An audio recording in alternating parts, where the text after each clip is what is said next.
Set, Welcome to the Dynasty Nerds Fantasy Football Podcast, where we discuss Dynasty strategy, rankings, and all things NFL.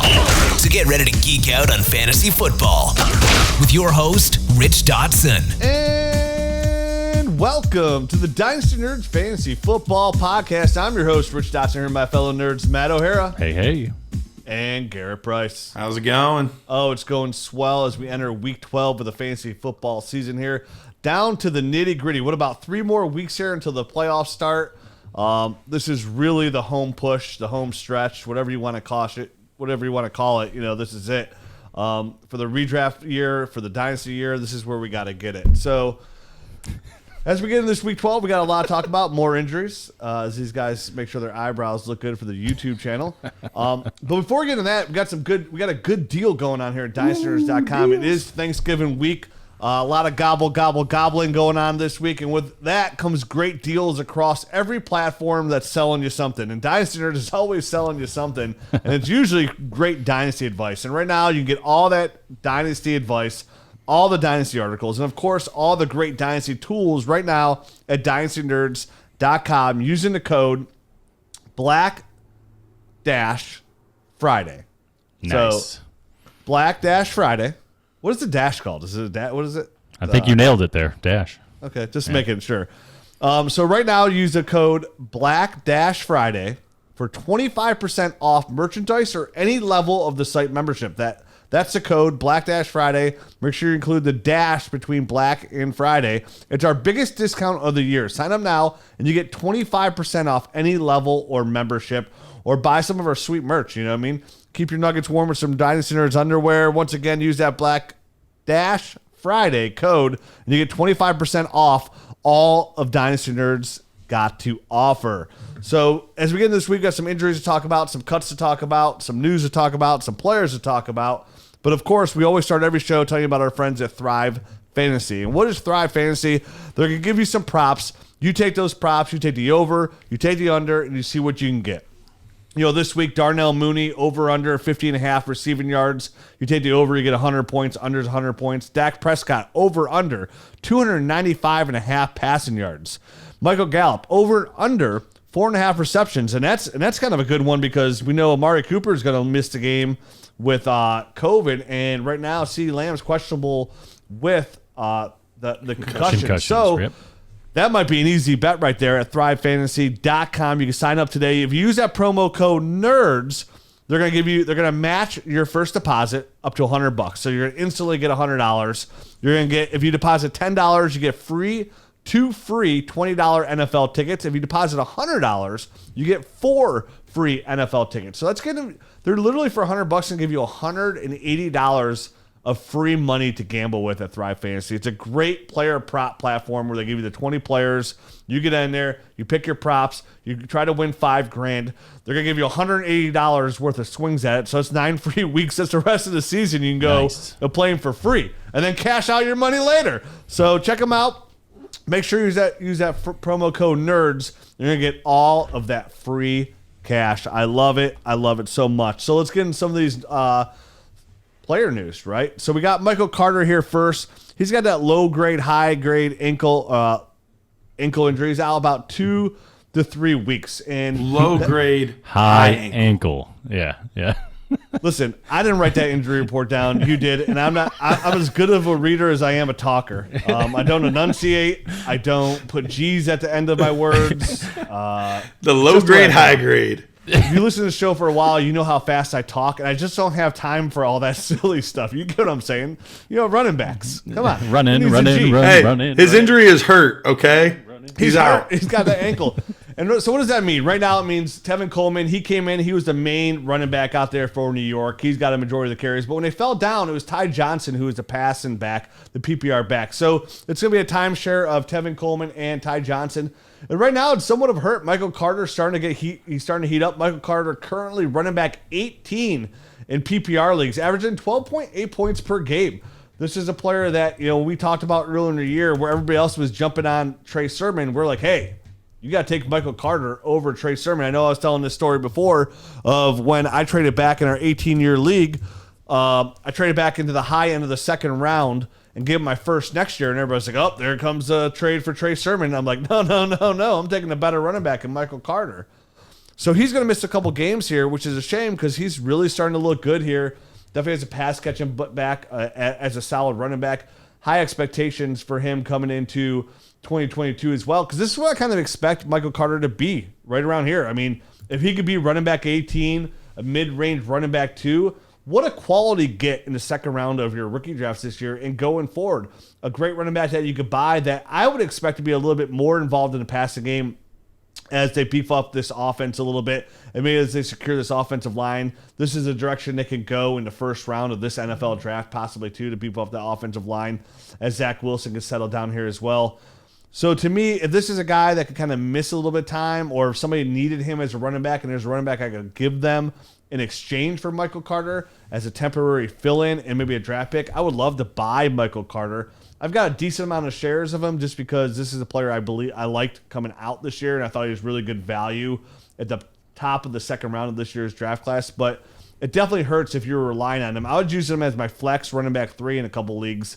So missing those 12.8 points per game, that's definitely a little bit of a pinch. You can check. I'm gonna check my waiver wire, see if Ty Johnson's out there, see if Tevin Coleman's out there, but that's what you're missing so far from the Jets running back. Yeah, I was actually starting him in a couple of leagues because he's been on such a roll these past 4 or 5 weeks that he's been startable for the most part. So it is going to be a kind of a blow if you finally started relying on the guy. Now he's going to miss 2 to 3 weeks, especially this time of year. But hopefully you'll get him back at least for the playoffs. So that's at least good news with this low grade high ankle sprain.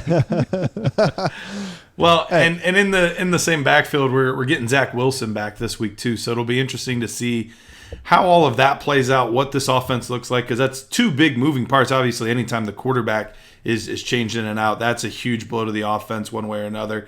But then the running game is going to change too, so this offense is going to look extremely different than it did just even 1 week ago. So it'll be interesting to see how that affects some of the other position players. We know Elijah Moore, we'll talk about him more later in the show, but he's been playing lights out lately, and it'll be interesting to see how all that plays out in the Jets backfield. Yeah, can't wait to talk about Elijah Moore later in this show. What would you guys pay for Michael Carter right now? Would you give up a late first? Say you're a contender, you need a little bit of running back help. Would you pay a late first? I know I did in the league before the draft, and that was just on me predicting or hoping that he'd fill out to really where he is now. I mean, this is a player right now. You would easily say, right, that you give up a late first for Antonio Gibson, right? It's fair to say, the Washington running back. Yeah, and absolutely. This is somebody they're playing. They played the exact same amount of games. They both played in 9 games. Michael Carter has 120.3 points in PPR leagues. Antonio Gibson has 117.4, and Michael Carter is averaging 0.4 points more than Antonio Gibson. So both are viable in the passing game. Obviously, Antonio Gibson's a former receiver. So does that help you a little bit, make you feel a little bit more comfortable about giving up a late first for a guy like Michael Carter? I really think it's an easy question. I mean, or an easy answer rather to your question. And considering you took Michael Carter for the most part in the top end of the second round, hoping that he would pan out, but not really knowing. And now that he has, it's an easy bump for me to realistically give up the a bottom, I guess, back end of the first round draft pick. That's an easy one for me.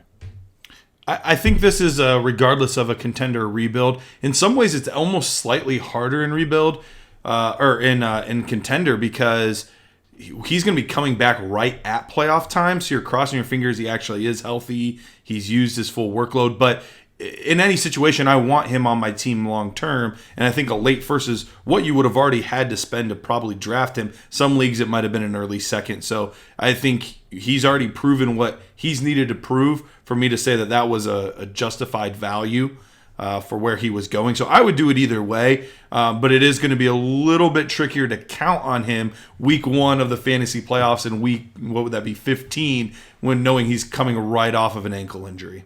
Yeah, I mean, but again, you mentioned long-term play here as well. I like him as a long-term play running back too. Yep. I think that's where he slides in for by that 2 to 3 year window minimum. So if we all say yes easily, right? Like, hey, this is an easy pick for late first round pick, means most people might possibly feel that way. What more would you give on top of a first-round pick for Michael Carter to get him, right? Like, say the owner's like, I paid a high second for him. I'm just moving up a little bit in a weaker running back class. I need a little bit more. Would you come out the gate swinging with more than a first? Would you offer a first and second-round pick then, which would make the second-round pick late? Would you dip into that 23 class second and make it look a little bit more enticing, which you would still assume would be a late second-round pick? Would you go that far to give up a first and second for Michael Carter? We all know the need of running back is desperate, and we're all thirsty for him week in, week out. I would feel better about it if he wasn't injured right now and we knew what was going on, like giving a first and a second. I understand that might be the price of admission on a guy like Michael Carter because he's young, and you're going to get years. So I guess if you're not a contender, I feel fine with that. If you are a contender, it's a tricky proposition because maybe you could get a guy like Leonard Fournette for that same price. You know what I mean? And he's not injured right now. And he's sitting in spot 11 right now overall instead of spot 17. So that's where I would have a little bit of a hard time if I was a contender giving up a first and a second for him. But if I wasn't, if I was out of it, I'd feel okay doing that. Just knowing that next year. Then now you're talking a high first. Now you're talking a mid-range first, though, Matt. Now you're talking about giving up a higher first altogether. Yeah, I guess Michael Carter. Yeah, I guess you're right. I guess that's tricky. I think a mid-range first. If you're getting running back 18 in return on average, let's say this is what he is on average, running back 18, which is mid-range running back 2. To me, that's worth a mid-first. Yeah. Any running back that you can get in your lineup for the next 2 years and start on a weekly basis as a running back 2 is worth a first-round pick in my eyes. And I think that mid-first and a first and a second is roughly the same price. If you're moving from pick 10 to pick 6. Yeah. It's roughly the equivalent of what a second round pick would be. So I think we're talking about the same exact thing there either way, roughly. And I would be willing to do it, but I think Matt said roughly what I was trying to say earlier is, it's surprisingly, even though it's a running back, it's surprisingly more difficult to do it in contender just because of that injury risk. And I might rather go after a Leonard Fournette or somebody like that. And I get that. I get the Leonard Fournette argument for sure. The guy's dominated in the passing game as well, which is really elevating the running back 11 alone. We always talk about, you just in these day and ages, if your name's not Derrick Henry, if you're not involved in the passing game, it's going to be hard to be a running back 1. And Leonard Fournette has been a top, I think I saw a report earlier, he's top 6 in targets per game or receptions for a running back, so that helps as well. And I get that as well. I'm always attracted to youth. It's not like Leonard Fournette's old. Odds of him going back to Tampa Bay are probably still pretty high because he'll probably just take the money that he's offered there, or there's a lot of teams that need running backs he can go to. So I get that. I would just want. When it comes to running back, those extra years always for sure for me. It's definitely a big selling point. Ways. Michael Carter could end up being a Devontae Freeman type of back. You know what I mean? Similar system. I think similar sized guys as well. So 17 might not be the cap for him. He might end up. If he's used correctly in this offense and gets involved in the passing game a little bit more, he could be a guy that's he's touching running back 1 numbers. So he's I think that's worth true, it. man. I didn't consider that passing game. Yeah, I think he's worth it in my opinion anyway. Yeah, I mean worth enough, I guess, to get out there and start flirting in the league, right? To see what it's going to take to get. He's a player that I'd want to add on here, and definitely when some player goes down, maybe there's a slight dip there because. You give it a week, he's going to go from running back number 18 to running back 24. You give it 2 weeks, he's going to go back from 24 to running back 30. You know what I mean? And start using that a little bit against you. You get some guys that don't really pay attention as much in these leagues that you might be able to make that move on. Other injuries out this week, CeeDee Lamb's got a concussion. He's questionable for the Thursday game, which is such a quick turnaround. So you want to monitor that. Amari Cooper already out with COVID. Going into this week, they were both wide receiver 1s. Obviously, Amari Cooper's taking a big dip down. They're the low-end wide receiver 2 because of missing the game here. So monitor that situation. We mentioned in the Thrive commercial, Michael Gallup should see a nice uptick there for them. Ezekiel Elliott looks like he's going to play, so that'd be fine. I would Justin Field. I would imagine Dalton Schultz would also be another guy that's probably more heavily targeted than normal, and he's already getting a pretty good share.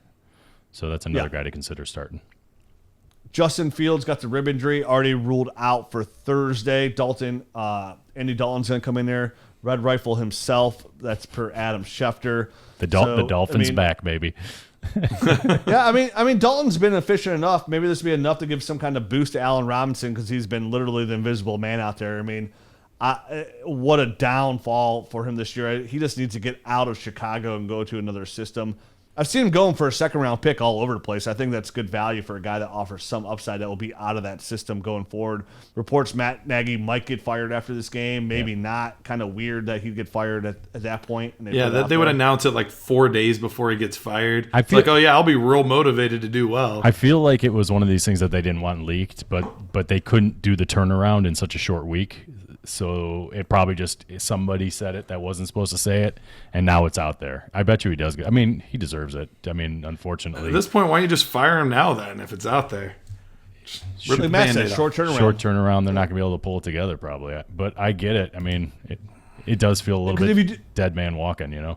If you do it after Thursday, that gives you 10 days. You know what I mean? It's like you got that extended. It's like that mini bye week there when you play on those Thursdays. So gives team a little bit more time to be prepared going to that game. So that's definitely something to enter. The Bears, surprisingly, have never fired a coach midseason in the history of their franchise. So that's a weird oddity as well. Yeah, I always thought it was weird too. It's like when a team is like in the middle of the road, which is what the Bears are. They're not doing great, not doing good. They got a young quarterback. Like, you might as well just let him play out the year. You know what I mean? It's like unless he's literally hurting your young quarterback. And that's what I feel like they feel like it is happening at this point. The weird part is last year felt like such a natural transition of, hey, we got a good shot at getting a good young quarterback in this draft. This would be a perfect time to bring in a new regime, you know, blah, blah, blah. Like, why they extended it one more year makes no sense. Monitor the situation. I mean, any change would be good change to anybody going on there because nobody's producing at a fantasy football level.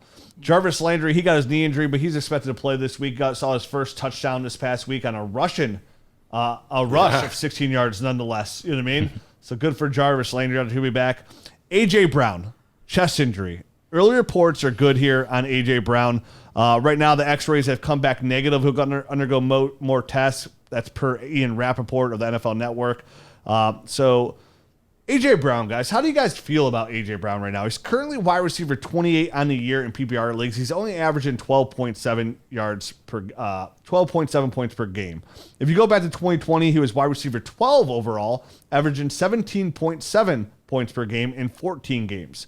His rookie year, wide receiver 21, averaged 13.6 points per game in 16 games, so a little bit closer to that. Now, this is a player we all love, right? This is a player that we look as a high-end wide receiver one. Not a mid-range. It could be a high-end wide receiver one. Do you think, and let's just base it on the current situation he's in, because he's not leaving Tennessee. He's not going anywhere. The current situation he is on a team that runs the ball first. He's constantly double-teamed because he's number one receiver there. Is A.J. Brown a sell? He's the opposite for me. Yeah, I don't think he's so. a buy for me. See, I don't think that's the thing. I don't think there's any dip because of the thing is I don't think there's any dip in his value because of his production. And there's a guy who just signed a 3-year extension in Denver by the name of Tim Patrick, who's wide receiver 34. So he's 6 points behind A.J. Brown, who's averaging 11.3 points per game, and he's a third wide receiver essentially with just as bad as a quarterback, a worse quarterback situation. And you can get 55 Tim Patricks for A.J. Brown. So, to me, I mean, guys, we mentioned a guy like last week, Deebo Samuel, right? Who we all love. And look at Deebo this week. Again, rushing. You got the running back hurt. Let's put Deebo back there 9 times. He's going to get us 93 yards and a rushing touchdown. I mean, he looked good too. He looked damn good. So right now, if you approach the Deebo Samuel owner, A.J. Brown, you could get that deal done. And I know you said, well, some of the injuries were a concern. A.J. Brown has dealt with injuries his entire career so far. He's got through them. He's played more than Deebo. But, I mean, in this game, before he even hurt his ribs, he had a hand injury before he even hurt his ribs. So he was hurt there too. So do you think, again, I don't think it's in a player, but sometimes we talk about this all the time. System, quarterbacks, what's around them. Sometimes the talent doesn't get used like you want it to. You could get Deebo Samuel for A.J. Brown, but you guys still aren't doing that today. I know, and I know it's tough. Like I'm not 100% convinced on it, but I think the right move for the next 2 to 3 year window here, I think Deebo Samuel is going to give you more points per game, and I think he's going to give you more fantasy points overall than A.J. Brown will. I have a hard time with that personally. I think he's been nicked up. He had the double knee surgeries this offseason. I don't think he's been right all year, to be honest. I think next year he comes back much stronger and healthier. Okay. So if you're in some weird bind here towards the end of the year and you absolutely need somebody with some juice to win you a championship, push you over the top, and you can pull off an A.J. Brown for Deebo Samuel, I feel fine with that because those guys are so close in my rankings anyway. I'm not going to be mad at you because I do think Deebo Samuel is just going to have a better rest of the season, just due to his 21.7 points per game. Just due to his usage in the offense as a whole. Deebo is tearing it up, and A.J. Brown is just very inconsistent. So, and injured. So I would definitely do that on a contender, knowing that I'm probably going to lose a little on the back end of that deal, but it's all worth it for a championship, personally. So I'm looking in the Dynasty GM at the Trade Finder right now. Here's a few trades for him and this is kind of why I think he's a buy, because I do think some people are selling him maybe a hair cheaper than he's actually worth. A.J. Brown for 2 firsts, 1 in 22 and 1 in 23, and a 4th. A.J. Brown? I would love that. Yeah. A.J. Brown, yeah. A.J. Brown and a 3rd for Marquise Brown and a 1st and 22. That sounds bad off the tip of the tongue, but it's pretty fair because you're getting Marquise Brown, who's currently wide receiver 6 on the year, looking pretty good there. Now Bateman's going to get better there as well, but you get the 1st. I would still lean A.J. Brown, but that's more because I'm just I'm just not a Marquise Brown fan, even though he outproduces my expectations consistently, honestly. So it's just one of those players that I don't love. One last one, A.J. Brown for DeAndre Hopkins. I think that's A.J. Brown pretty easily, right? I would say it's pretty fair. I mean, they're both banged up, and you get 6 years. Yeah. Yep. Yeah, I would take the 6 years A.J. Brown. Yeah, I'll take A.J. Brown there. Those are fine trade finder, but I'm thinking here for teams right now, that are out there playing right now. They have A.J. Brown. They're not good with the consistency, and like Matt said, we're trying to win some ships. So if you're in that mode, right? If you have A.J. Brown in that mode, some players maybe you could upgrade on. I mentioned Deebo Samuel. You guys were pretty close on that one. What about Michael Pittman Jr.? No, I love Michael Pittman Jr. He's just not there yet. He hasn't done it for a long enough time yet for me to be able to see that he's that guy.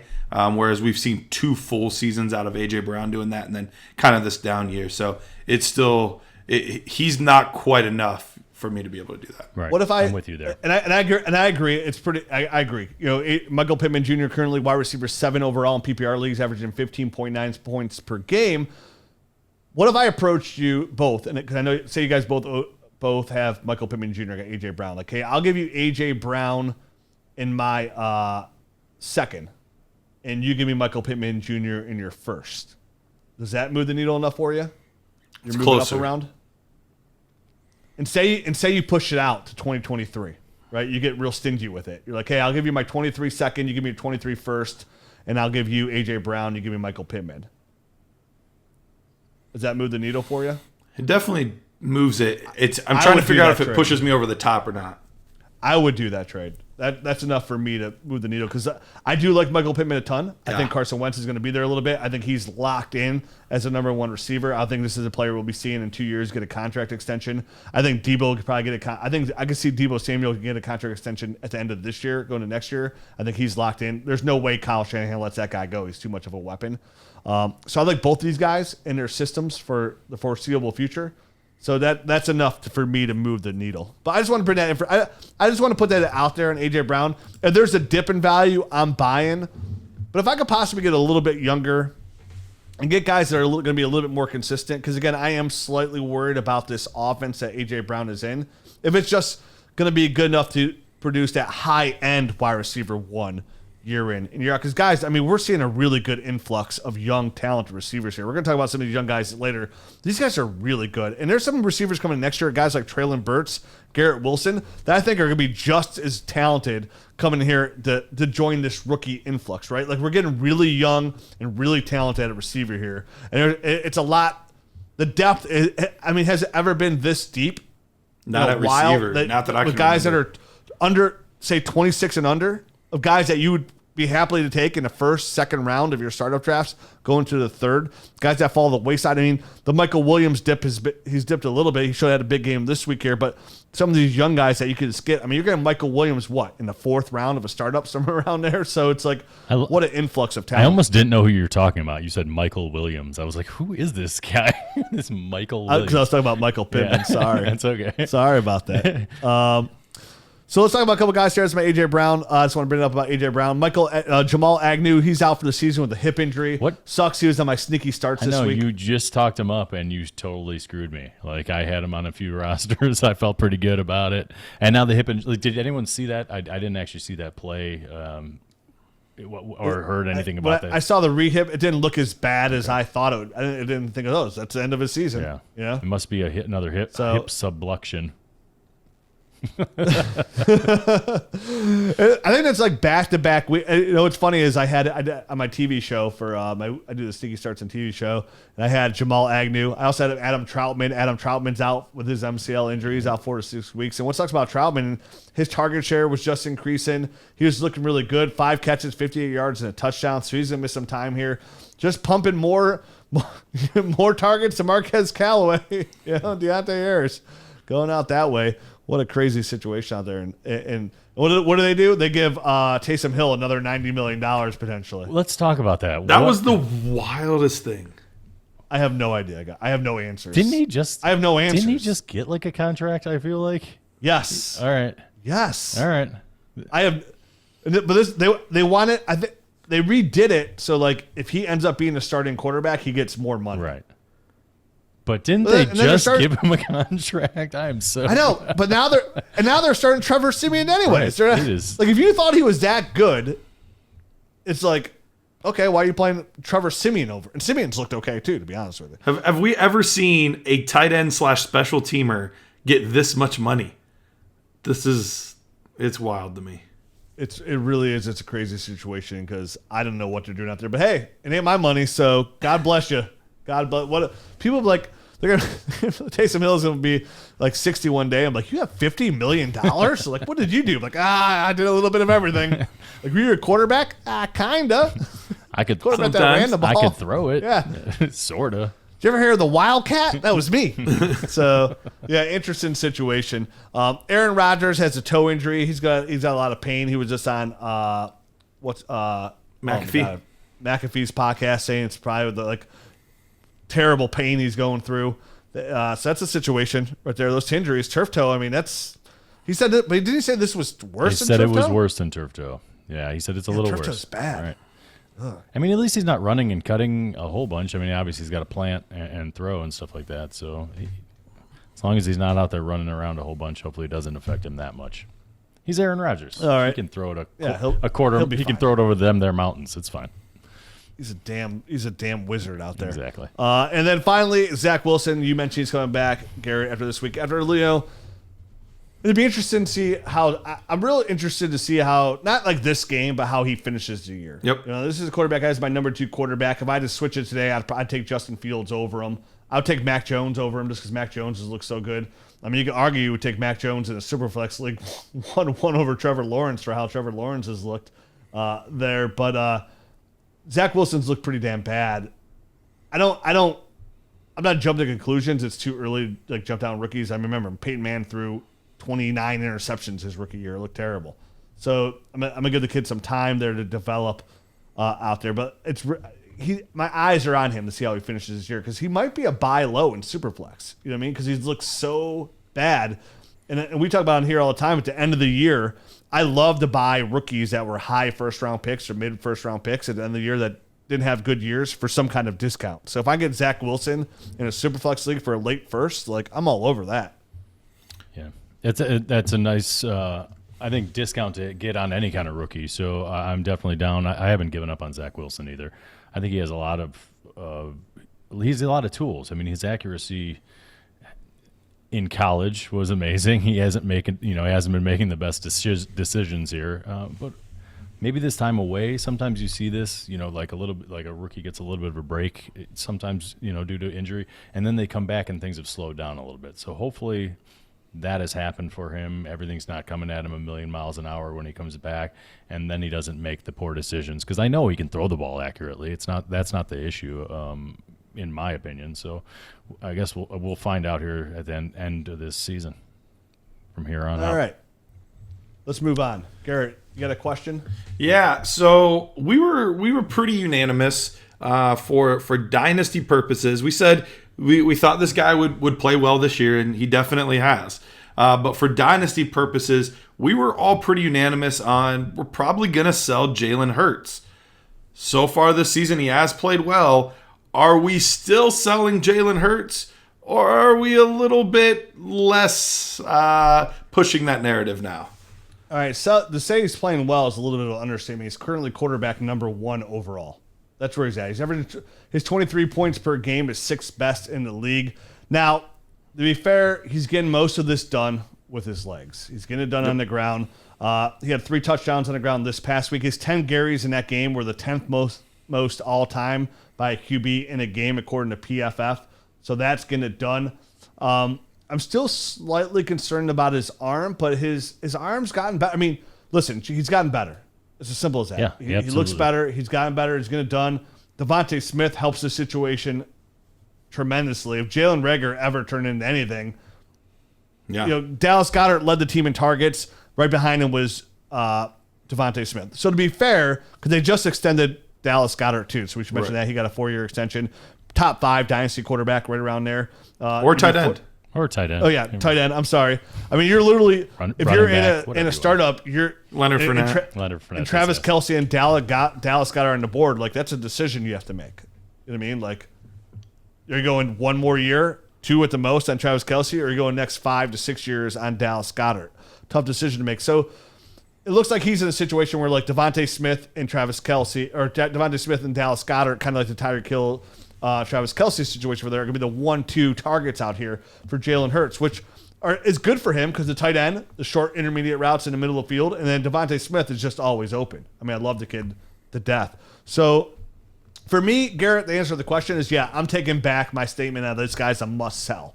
Now, he is QB1, so I will listen to offers on Jalen Hurts. He's definitely not out of the realm of I can't sell. And if this anything, all this new news of coming out here saying, oh, the Eagles have their quarterback of the future. He is quarterback 1 right now. Like, is this the highest value we'll see out of Jalen Hurts? So, like, is it a push? And is it a push? Is it a lateral move? I made a trade for him in a league, in a high stakes league.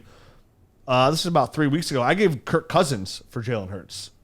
And it's my only share. But that's a move I made about 3 weeks ago. So he wasn't quarterback 1 at the time. Again, averaging 6 most points per game. What are you doing with him, Matt? What do you feel about Jalen Hurts? I've definitely come back, like I said, but like I would love to throw his name out there just to see if anybody's like overly excited about this QB1 status, and will somebody overpay his value?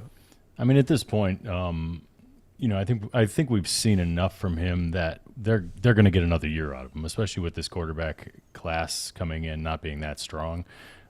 So I would feel fine, especially making a move like you were talking about with a Kirk Cousins for Jalen Hurts. If you can somehow pull that off, I doubt you could anymore. But if you can do a similar move to that, even throw something on top and get younger, because obviously Kirk Cousins, I think his guaranteed money runs out after next year, so he might be Correct. Moving on after that. And Jalen Hurts, he's definitely got this year. He's definitely probably got next year, I would imagine. And then after that, if he takes the next step, he's getting extended and you're rolling. If he doesn't, he's kind of falling off at the exact same time as a guy like Kirk Cousins. So I love the move that you made there. If you can make a similar move to that, in your league, please go out and do it. That's an excellent kind of way, I think, to go about it. So I'm buying him in the short term still, but I've seen enough progression that whereas before I didn't see a path for him, becoming a long-term starter there, it's becoming a realization at this point that he could very possibly be the long-term answer there in Philly.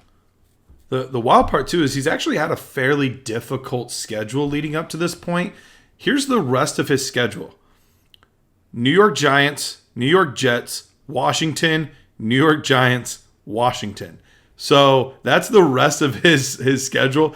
His value could actually go up from here. Yeah. So it's going to be pretty interesting. All of those are bottom 10, bottom 12 there in the league as far as pass defense goes. So it's probably only going to get better from here on out for Jalen Hurts.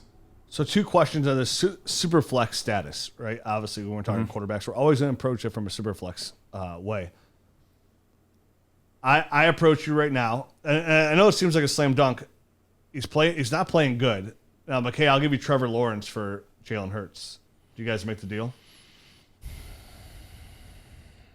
Which is literally insane, because if we go back 12 weeks ago, right, you'd have to give up your grandmother, right, great aunt, and Jalen Hurts just to sniff Trevor Lawrence's underwear. And think of all the butterscotch candies you would have missed out on that. Oh, too, so much. giving And up those little grandma and your strawberry great ones. Oh, come on, That's Grams. I had the root beer ones, which are also pretty good.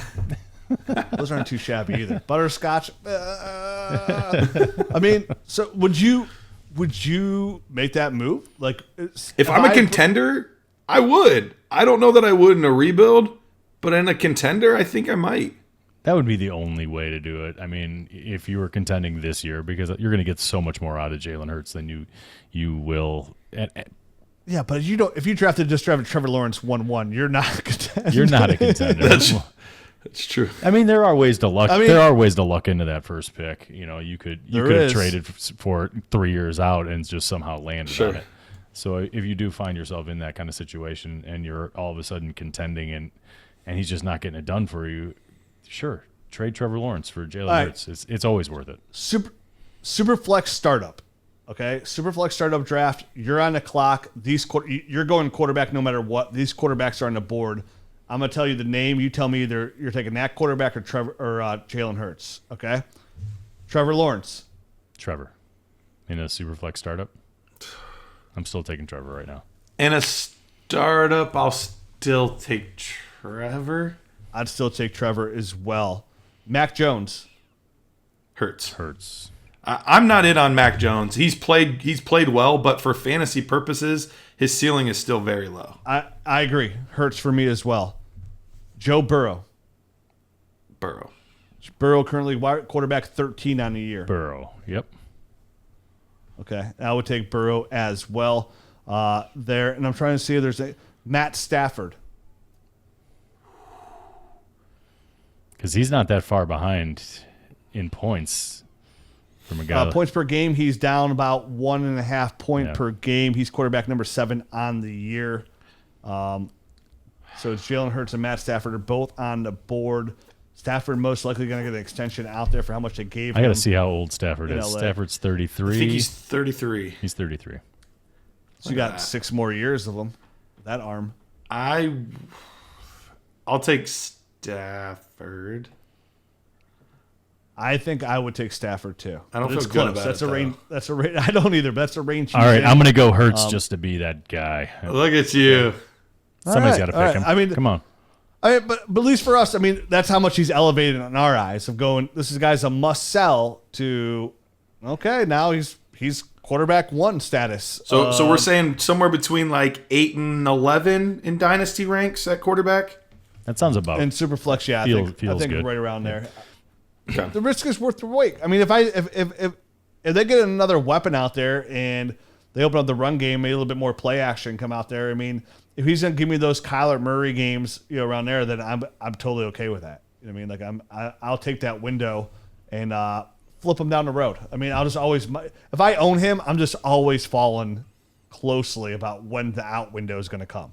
You know what I mean? Like when I can get out. And if I do own him now, I am still seeing if I can overpay. Can I get Joe Burrow for Jalen Hurts right now? You know what I mean? Can I do that move just to feel safe about it? So that's it about Jalen Hurts. Next question on the list here. Yeah, so both Courtland Sutton and Tim Patrick signed extensions this week. Not something you see every day mid-season that you sign 2 players at the same position. The Denver wide receiver core, how do we feel about that core in general? Because remember, we still have Jerry Jeudy there as well. KJ Hamler missed the entire season this year because of the injury in the offseason. Is it a turd Ferguson? How do we feel about the entire wide receiver core? And are we expecting maybe an upgrade at quarterback this offseason? How will all of this play out, do you guys think? There will 100% be an upgrade at the quarterback position. This is a very enticing team for any quarterback that wants to go to this team. It's a good team. With a good quality quarterback, they'd be right into the play. They'd be a playoff team. They have a good quality defense, and they have 4 outstanding receiving options. And Noah Fant, Cortland Sutton, Jerry Jeudy, and Tim Patrick. And Tim Patrick's somebody we talked about multiple times on this podcast. Currently wide receiver 34 in 10 games, averaging 11.3 points per game, which is right where you want that mid-range wide receiver 3 to be. I mean, and I think we bought Tim Patrick up twice over the last 2 years as a dynasty buy, whether it be the Nerd episode or the regular episode here. So to me, this is a situation we're going to find. I know Deshaun Watson did not want to go there, so that's not a situation. But Aaron Rodgers is rumored to possibly go there. I mean, if you even upgrade the situation to Jimmy Garoppolo, this is a much better situation for these receivers. Now, the downfall of having so many awesome weapons for the quarterback is, where's all the fantasy football production coming from? Because you have 4 mouths to feed out there now, officially. And then Javonte Williams is going to be the main running back out there next year. Yeah, he is. Ground and pounding it. He's going to be looking good out there. He's getting a little bit more involved in the passing game here as well. So to me, I love the sign-in. And honestly, Tim Patrick, out of all of them, is probably the best bang for your buck. Because everybody else, Jerry Jeudy's costing you too much. Cortland Sutton's costing you too much. And I expect them, if Tim Patrick's averaging 11.3 points per game, there's only so points per game to go around. So to me, I think it might mean a little bit like, who is the quarterback going to be? Like, who helps that quarterback a little bit more? Like, if Aaron Rodgers goes there, is a Cortland Sutton going to play that Devontae Adams role? Or is Jerry Jeudy going to be open so much that Aaron Rodgers just feeds him the football? And then Tim Patrick's kind of like a nice receiver that helps his NFL team, but kind of on the outside looking in is maybe a low-end wide receiver 3, high-end wide receiver 4. It's an interesting situation, to say the least. I think this is one of those. It's very hard, I think, to figure out exactly what they're doing right now. But when we look back at this, in 6 months when they do have their quarterback, I think it's going to make a lot more sense, because I think this is a move that's almost they're trying to lock up all of these weapons to make Denver a more enticing place for a quarterback to come in the offseason. So I think it's going to make a lot more sense, and I think we'll be able to figure out, I think, the pecking order a lot better once we figure out who's going to be there. Because Teddy, he is what he is. He's a really, really good backup quarterback. He's kind of a fringe starter backup quarterback, one of these guys. So he's never going to be able to maximize any of these guys' potential like a high-end quarterback will be able to. So can Cortland Sutton do better than wide receiver 33? Absolutely. I think he's got the talent to definitely do that. We'll see what the offense is, because it's going to be Jeudy, it's going to be him as the 2 top dogs, but I think there is plenty of room for those other 2 guys to also do well, and Tim Patrick could stay as a viable wide receiver 3, and Noah Fant could be in that low-end tight end 1 conversation.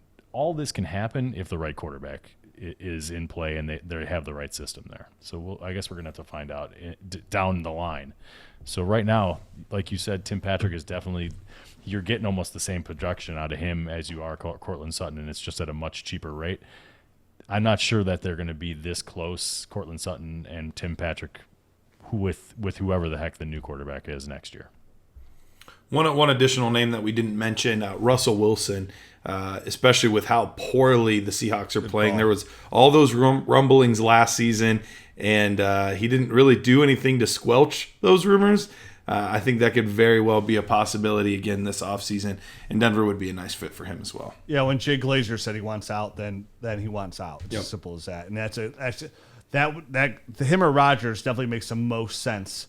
And we're back with PredictionStrike.com. Do you ever wish you had a stock in maybe some of these young receivers we're about to talk about? Elijah Moore, Jamar Chase, Devonta Smith, Jalen Waddle. Yeah, you do. You wish you could buy, sell, trade those guys just like the stock, because whenever you bought them at draft time, it's grown drastically since that day. That's exactly what you get to do at PredictionStrike.com. They have the web platform. They have the app for iOS. And if you go there right now, today, type in promo code DYNASTY, you get a free share with your first deposit of $20 or more. That's right. With the promo code DYNASTY, you get a free player share of your choice. You pick with your first deposit of $20 or more. You don't have to play the stock market. You can just go over to PredictionStrike.com and make some money. Okay, now before we move on, I forgot. I said I was going to remind people on the podcast about this. I've been doing it for years. Last year, I put it on Twitter because I was asked, and the amount of feedback I got and pictures of how many people loved it. Oh yeah, was tremendous. And it's what my wife does every year after Thanksgiving. She makes Thanksgiving leftover egg rolls, and let me tell you about how amazing these things are. Basically, she takes the leftover Thanksgiving, the turkey, the green beans, the mashed potatoes, the stuffing, and she puts them all, and she fries them in egg rolls, and then you either dip them in cranberry sauce, or you put the cranberries inside the egg rolls, or you dip them in gravy. And let me tell you how fantastic these are. I put the recipe on Twitter last year. I'll probably do it again this year. I just need one person to ask, and I'll retweet it with the recipe out there. It was just that. They're that good. So I got to promote them on this podcast. And I showed my wife last year. I got so many responses and so many pictures of people telling me how much they loved them, and to thank her. I was like, dude, people love your egg rolls. And she's like, well, you love the egg rolls, so yeah, that makes sense. So there you go. I want to mention my wife's Thanksgiving leftover egg rolls. They're one of my favorite dishes. Is it the day after? Is that when she makes them? Oh yeah. I'm just wondering when I should stop over for some random reason. Just checking. And I prefer. A lot of people like to dip in the gravy. I like to dip in the cranberry sauce. Like, I like to get that sweetness on it. So I like to dip in the cranberry, get a little cranberry sauce on them. So I love them. So now let's get into some of these rookie wide receivers. Garrett, I know you have some questions here about these guys. So I originally talked about from week 6 on about how well these guys are playing. And trust me, they're playing fantastically. But Scott Barrett put it even better. So I'm going to read Scott Barrett's tweet. At Scott Barrett DFB on Twitter. He said this. This is his rookie wide receiver update. Jamar Chase is wide receiver 5 on the season overall. Elijah Moore is the wide receiver 1 since week 8. Jalen Waddle is wide receiver 5 since week 6. Devonta Smith is wide receiver 7 since week 9. Kadarius Toney leads all wide receivers in yards per route run since week 4. Rondale Moore had 11 catches this past week, and then he just had to throw a little dig at Terrace Marshall being outsnapped by Brandon Zylstra, whoever that is. So there was a little dig on rookie wide receiver from Notre Dame. Yeah, yep.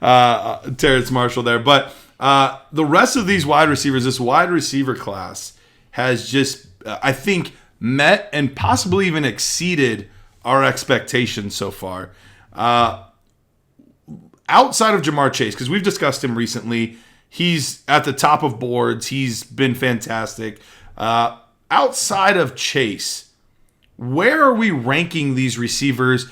Where are we taking them in startups? Who are we trading to get these guys? Like, I mean, most of these guys we talk about right now are easily inside what? Top 24, top 18? Oh, easily. That right there. I'll give a couple of things right here real quick. I'll let Matt go. That's okay, Matt. Yes, Rich. You just cut me off anyway. It's fine. I mean, I'd still go Devontae Smith 1 after Chase. So Chase, Smith, then Waddle, because he's a little bit more of a secure situation. It's really close with him and Elijah Moore. But I think it's easy to, right now for what's going on lately, jump more ahead of Waddle on that. But Jalen Waddle is the number 1 receiver out there in Miami. He's leading the team in targets. He's number 1. He's dynamic. He takes the house every single time. So they're really close. Now, when it comes to Elijah Moore, I have him right behind Waddle. But like you mentioned, Garrett, this receiving class is insane right now. Like the talent, that influx to go and then just add it on top of the last 2 years of guys we got. Now, when it comes to Elijah Moore, This is a quote from Xavier Howard from the Dolphins, who he just faced. He's going to be special in this league. He's a smaller guy, a quick guy. He made some tough catches out there, and I respect his game. Now, this is a guy who has scored, like you mentioned, over the last 5 games. He's got 5 touchdowns, 25 catches, 349 yards.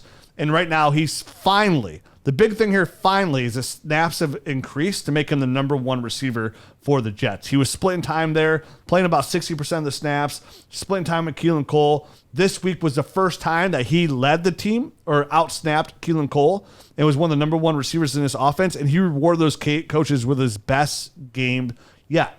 And when I was looking at Elijah Moore, I got some stats here if you guys are interested in them. Absolutely. I got these from Let's hear it. JetsXFactor.com. This is coming from JetsXFactor.com.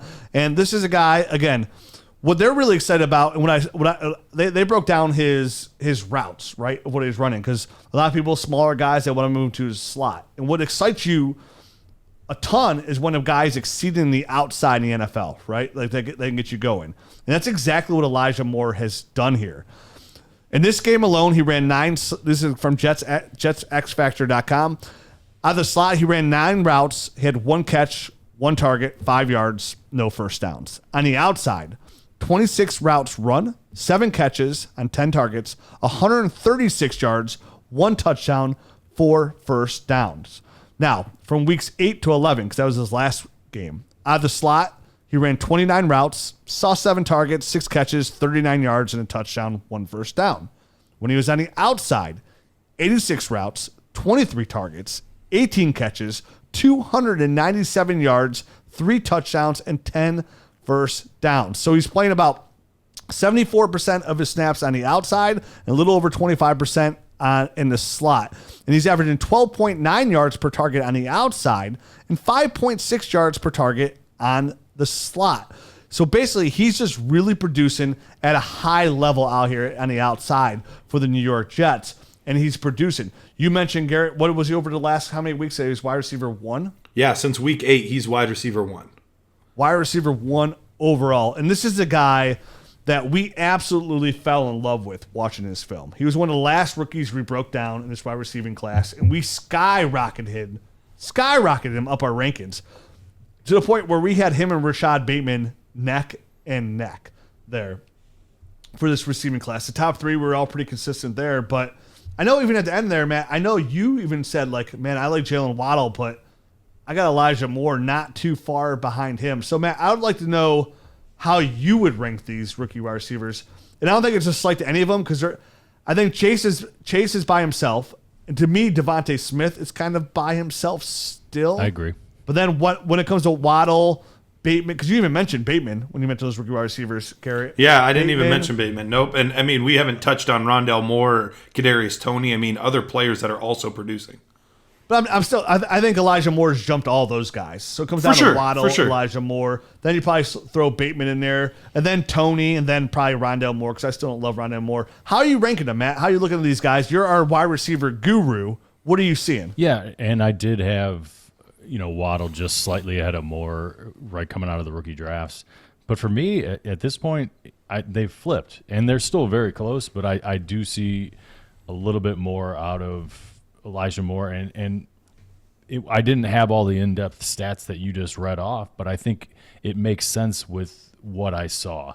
I saw him making more plays downfield, and Jalen Waddle is a very explosive player, but a lot of his stuff is so close to the line of scrimmage. It's very low ADOT type of stuff where he's making plays after the catch, where I just see more explosion, more downfield stuff, bigger plays possible with a guy like Elijah Moore, and week in and week out, I just expect there to be better production out of a guy like Elijah Moore, and for that reason alone, I love both players, but Elijah Moore just gets a little bit more of a bump for me, and he almost feels like a player that's on like an Odell Beckham rookie year sort of trajectory, where he came in and he wasn't producing early. Obviously, Odell had like a hamstring or something like that.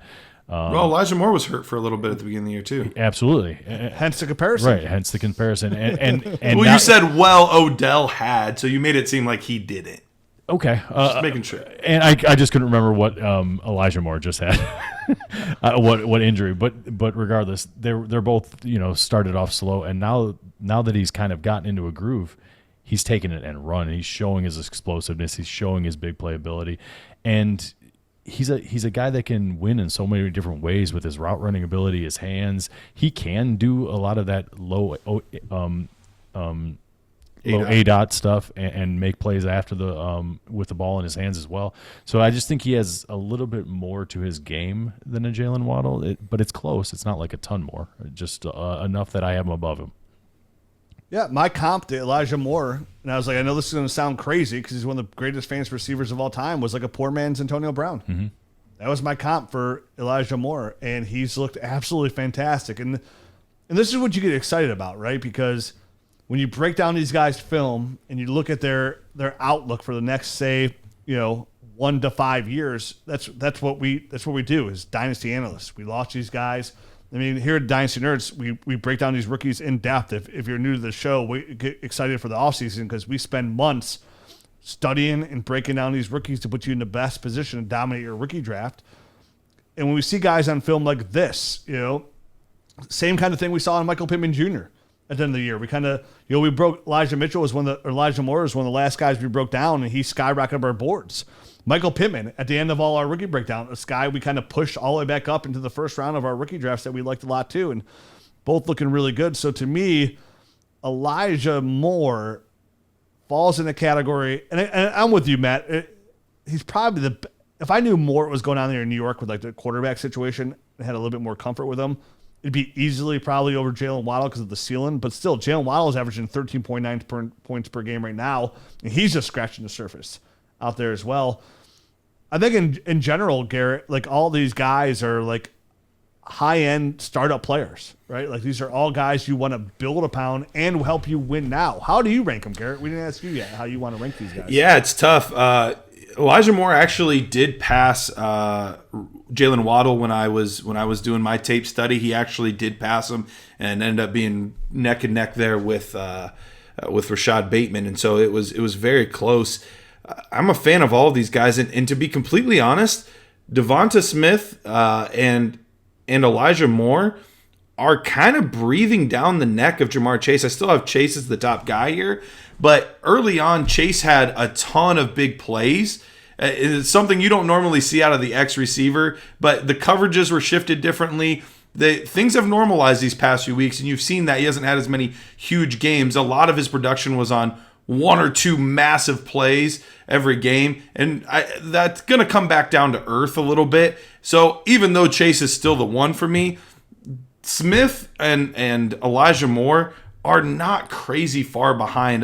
Smith I have, Chase I have as a top 8, top 10 receiver, but these guys are right on the fringe of wide receiver 1 startup type of guys right now. And so it's crazy to say that this early, but when you see somebody prove what you thought they could potentially do, when you're talking about their ceiling and you're talking about all these things you see on tape, and then early on you see them dominating, both of these guys are not in ideal situations.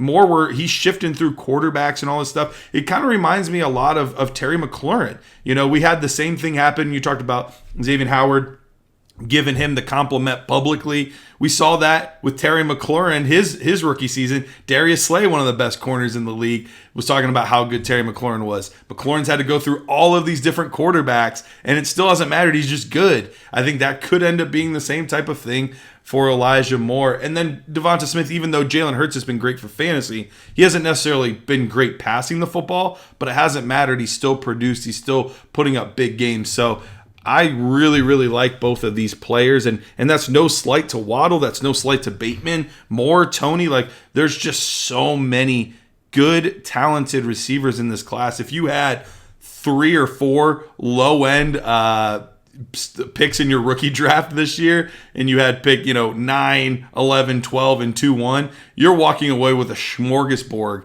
of talented wide receivers, and you're just thrilled. Yeah, these rookie classes, you feel like you're spoiled lately. Like, you just get these first round picks and you're just hitting pay dirt week in, week out at the receiver position. Yep. For Right. the most part. So before we get out of this show, I want to come full circle on here on these rookies because I think we can all agree sky's the limit for all of them, right? As to be potential wide receiver ones for your Dynasty Fantasy Football team for the next 8 years to come, which is a lifetime. I want to go back full circle to our conversation earlier about A.J. Brown. A.J. Brown, I'm going to ask you guys both to say yes or no, or the breakdown. A.J. Brown or Devontae Smith in a first? Yes. Oh, am I doing this wrong? wait. A.J. Brown or... Would you take would you say the rookie in picks or A.J. Brown? Devontae Smith in a first for A.J. Brown. Where's the first? Say it's mid-range. We'll call it middle of the first just to be safe. Middle to back end. Devontae Smith in the first because I would take Devontae Smith in the first. I believe in Devontae Smith. I think when it comes to from a fantasy football standpoint, I think Devontae Smith can give you A.J. Brown numbers. There's only a few people in between A.J. Brown and Devontae Smith for me, so I think I would have to do that. I think I got to too. I don't want to, but yeah, I think Devontae Smith in the first. Or A.J. Brown or Elijah Moore in a first. This is tougher because Elijah Moore. But remember, this isn't hot react take, right? This is a player that we put months of studying into, and he's doing exactly what we thought he could do in this offense with low end quarterback play. So, A.J. Brown or Elijah Moore in the first. This is tough. Yeah, that one's a lot harder for me. There is a substantial gap, I think, between in the rankings. Yeah, between those two players. But we have seen quite a bit out of Elijah Moore, and it has been good here these past few weeks. But A.J. Brown, man, he is a beast. Would you try and squeeze more out of it? I think I would try to squeeze. Does it? Like you don't slam the door in that trade. Like you start negotiating on that one. Like, we're close, but this is and you start trying to give me a little bit more. I think I would build off of that one personally. If I could build, for sure, but if it came down nuts and bolts, that's the final offer. I might take Elijah Moore in the first. That feels wrong. That feels like I'm saying the wrong thing. I think that's a smart dynasty move, though, Garrett. Like I think to get a guy like Elijah Moore, those are the moves you make now before it becomes just Elijah Moore or A.J. Brown. Which one's your cup of fancy? One thing I don't think we touch on enough, because we do always talk about values and how important value is, but there is an element of risk in fantasy football and specifically dynasty fantasy football where sometimes you have to swing for the fences to get that championship caliber team. You know what I mean? And sometimes you're going to swing and miss. And that's just going to fall flat and it's going to hurt. But sometimes those are going to hit too. And so it depends on your how risk averse you are. But if I'm feeling froggy that day, I think I'm making that trade. I think more so is just, like once you start throwing the word first around, right? Like this first round pick, that gives you so much. Like I'm not even looking at like what rookie I could draft for that first mid range or whatever. Like I'm looking at that like, wow, now if I still have my first, that gives me 2 firsts. Like what other player now can I go get for 2 firsts, right? And I just got Elijah Moore.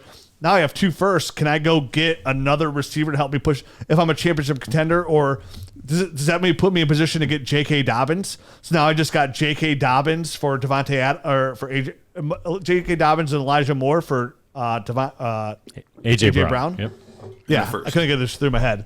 You know what I mean? Like I think that first alone gives you more to play with. You know what I mean? Like it opens the door to add on top of that. So it's easy to say, yeah, that first round pick, I don't love it. And I do love A.J. Brown, but like this time of year and as the draft gets closer, those first round picks start to like tick up there in value. What it gets you back in return. And like I said, I mentioned this last show, my number one target in Dynasty right now has been J.K. Dobbins, just trying to attack that IR status. So if I could upgrade somewhere along those lines, like I love that move. And I think I'm with you, Garrett. Like you're right. Sometimes you got to get risky out there in Dynasty, right? And you got to kind of like look a little bit ahead at the ceilings. And if over the next 5 years, him and A.J. Brown are just remotely close, then that first is the pay. That's that cherry on top that you just got to take. And if Elijah Moore does what he's doing now,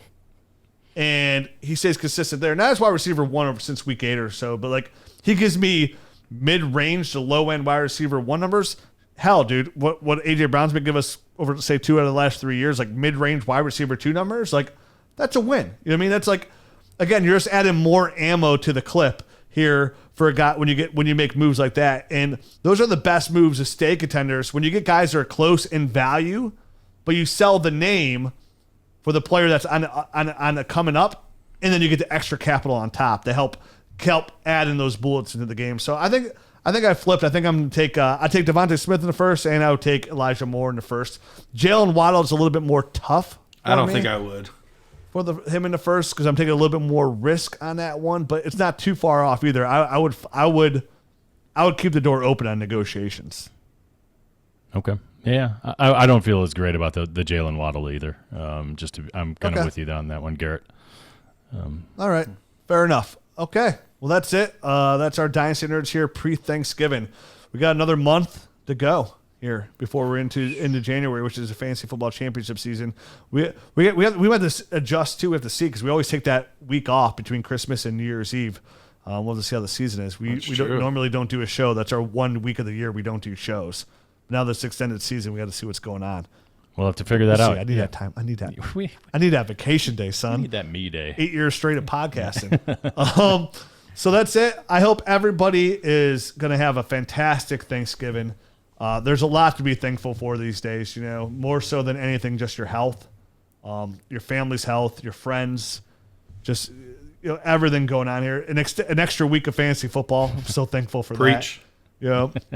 3 games on Thursday. I'm so thankful for that. It's going to be amazing. The Browns playing back-to-back Saturdays. I'm so thankful for that. I'm so thankful for back-to-back. I didn't realize. All of you listening. Yeah, Christmas, and then they flexed them out to Saturday versus the Raiders on that Saturday game, 4:30. So I didn't want to poo-poo the listeners. Go ahead. Thankful to all the Nerd Herd. Thanks for all the listeners. Thankful for all the Nerd Herd out there supporting us over these last 8 years and taking Dynasty Nerds where it is today. As we continue to grow and build the tools that you need to dominate your leagues. Again, don't forget about that Black Friday promo out there, using that Black Dash Friday for that 25% off. And that's where I remind people when they join the Nerd Herd, right? You get so much in return when it comes to tools and information. And honestly, the rookie film room alone is worth every penny. Ask anybody out there. We have a ton of analysts that just join our site just for that.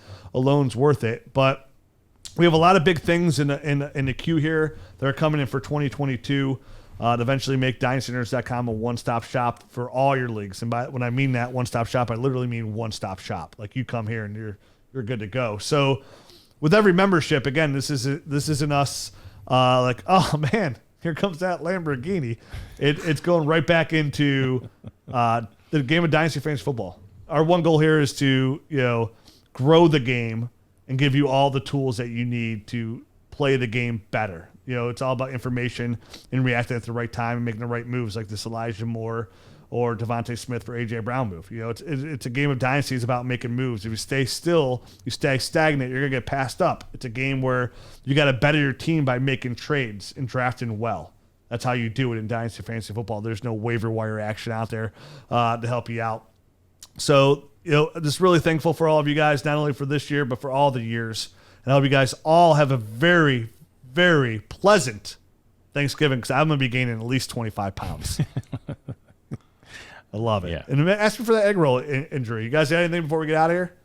Thanks to both of you guys. I appreciate that. I mean, I added on, obviously, on top of everything you said. But Garrett, Rich. Yeah, absolutely.